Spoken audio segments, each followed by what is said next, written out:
সুতরাং এই একটি কারণেই কিন্তু রূপা আগামী দিনের একটি মারাত্মক ট্রাম্প কার্ড হয়ে উঠতে পারে বলে বিশেষজ্ঞরা মনে করছেন। এটা যে আমি বলছি তা না, আপনারা একটু ইন্টারনেটে ঘাটাঘাটি করলেই দেখতে পাবেন যে অনেক বিশেষজ্ঞ মনে করছেন যে আগামী দিনে রূপা একটি ট্রাম্প কার্ড হয়ে উঠবে।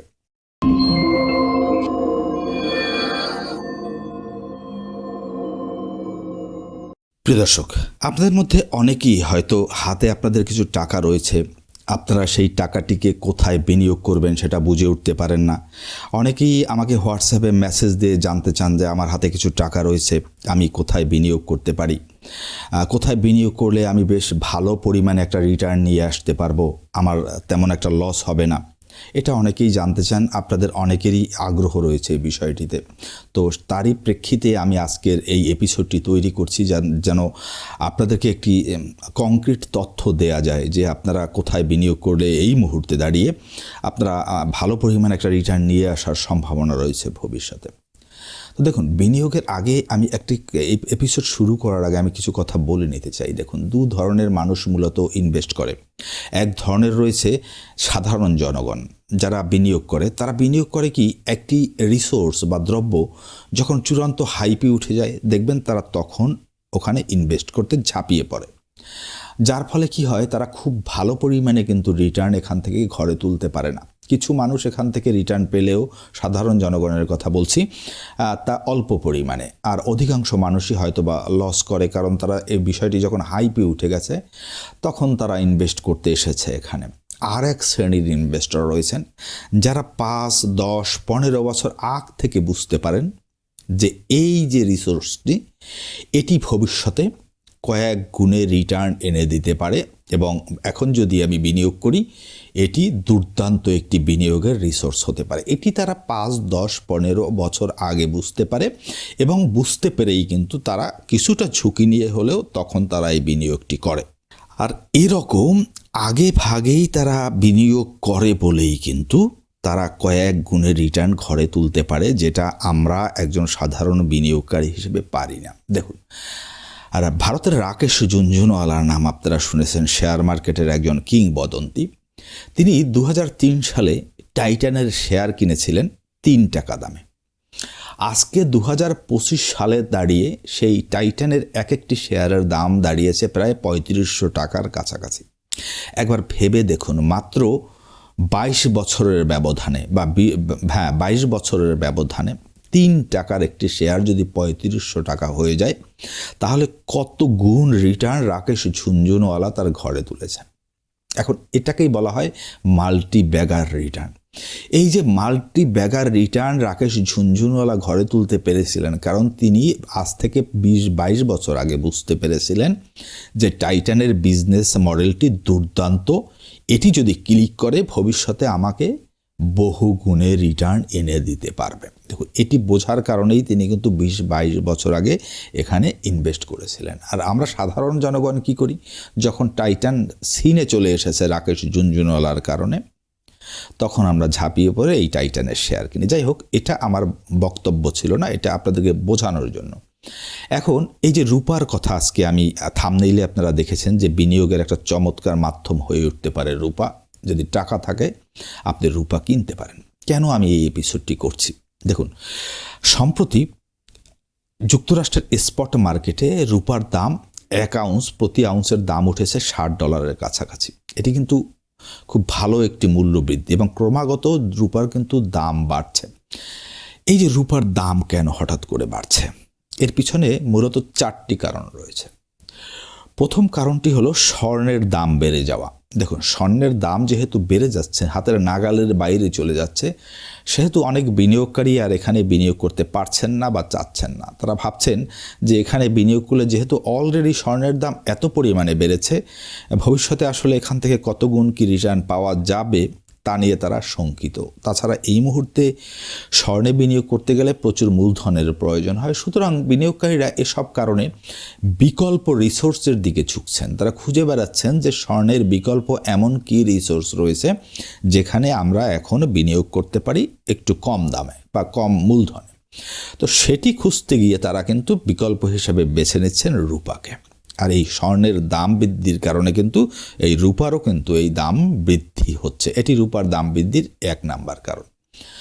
2 নাম্বার যে কারণ সেটি হলো, আপনারা জানেন কিনা জানি না, যে পৃথিবীতে যত রূপা বিক্রি হয় তার 2/3 ভাগ রূপা ক্রয় করে মার্কিন যুক্তরাষ্ট্র।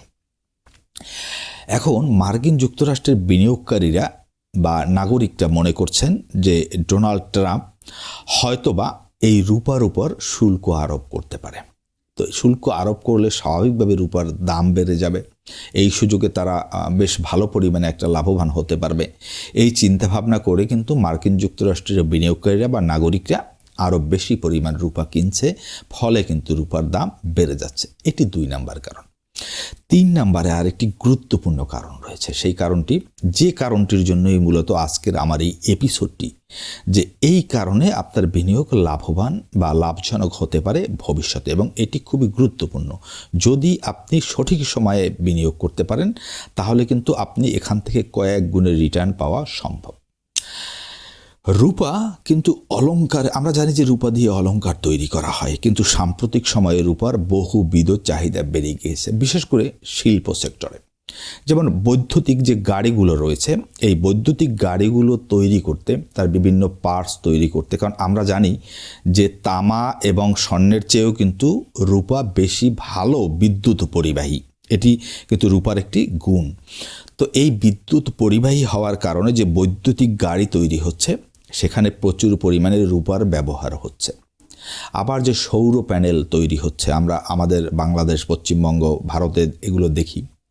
তো এই সৌর প্যানেল তৈরিতেও কিন্তু রূপার প্রয়োগ করা হচ্ছে কিংবা রূপার ব্যবহার করা হচ্ছে। এখন দেখুন, আমরা যেটা দেখতে পাচ্ছি যে এই যে বিদ্যুৎ চালিত গাড়ি, এর কিন্তু চাহিদা দিন দিন বাড়ছে এবং ভবিষ্যতেও বাড়বে। আবার সৌর বিদ্যুৎ বা সৌর প্যানেল, এর চাহিদাও কিন্তু ভবিষ্যতে বাড়বে এবং ক্রমাগত বাড়ছে আমরা দেখতে পাচ্ছি। কারণ পৃথিবী এই যে জীবাশ্ম জ্বালানির দিক থেকে এটা ডাইভার্ট হয়ে এটা রিনিউয়েবল এনার্জির দিকে ধাবিত হচ্ছে। এটা আরও বেশ কয়েক দশক থেকে এই জার্নিটা শুরু হয়েছে। তো এই জার্নিটা আরও বেগবান হবে। দিনকে দিন এই বিদ্যুৎ চালিত গাড়ির চাহিদা আরও বৃদ্ধি পাবে, আরও বেশি পরিমাণে জাতীয় গাড়ি তৈরি হবে, এবং এই গাড়ি তৈরিতে এবং এই গাড়ির ব্যাটারি তৈরিতে কিন্তু রূপার ব্যবহার হবে। আবার সৌর বিদ্যুৎ যে সৌর প্যানেল রয়েছে তার চাহিদাও ক্রমাগত বাড়বে, আরও বেশি উৎপাদিত হবে, এবং সেখানেও কিন্তু রূপার চাহিদা বাড়বে। সুতরাং এই একটি কারণেই কিন্তু রূপা আগামী দিনের একটি মারাত্মক ট্রাম্প কার্ড হয়ে উঠতে পারে বলে বিশেষজ্ঞরা মনে করছেন। এটা যে আমি বলছি তা না, আপনারা একটু ইন্টারনেটে ঘাটাঘাটি করলেই দেখতে পাবেন যে অনেক বিশেষজ্ঞ মনে করছেন যে আগামী দিনে রূপা একটি ট্রাম্প কার্ড হয়ে উঠবে। এখন এর পাশাপাশি যে আরেকটি কারণ, আমি 4টি কারণ বলেছিলাম রূপার দাম বৃদ্ধির, সেটি হলো এখন এই যখন পরিস্থিতি, তখন আগে ভাগেই ওই যে আমি শুরুতে ভিডিওর বলেছিলাম যে অনেকেই আগে ভাগে বুঝতে পারে, তেমনি যারা এন্টারপ্রেনার রয়েছেন, যারা উদ্যোক্তা রয়েছেন, শিল্পপতি রয়েছেন, তারা কিন্তু এটা বুঝতে পেরেছেন। তারা বুঝতে পেরেছেন আগামী দিনে রূপার কিন্তু মারাত্মক চাহিদা তৈরি হবে এবং শিল্পে ব্যাপকভাবে ব্যবহৃত হবে। রূপা ছাড়া শিল্প উৎপাদন কিন্তু প্রায় অসম্ভব হয়ে পড়বে। তো এটা তারা বুঝতে পেরে কিন্তু ব্যাপক পরিমাণ রূপার মজুদ করছেন। কারণ হচ্ছে যাতে করে তাদের শিল্প উৎপাদন আগামী দিনে ব্যাহত না হয়, স্বাভাবিক থাকে, তারা ব্যবসাটি চালিয়ে যেতে পারেন। এই কারণটিও কিন্তু রূপার চাহিদা মূল্য বৃদ্ধির জন্য মারাত্মকভাবে দায়ী।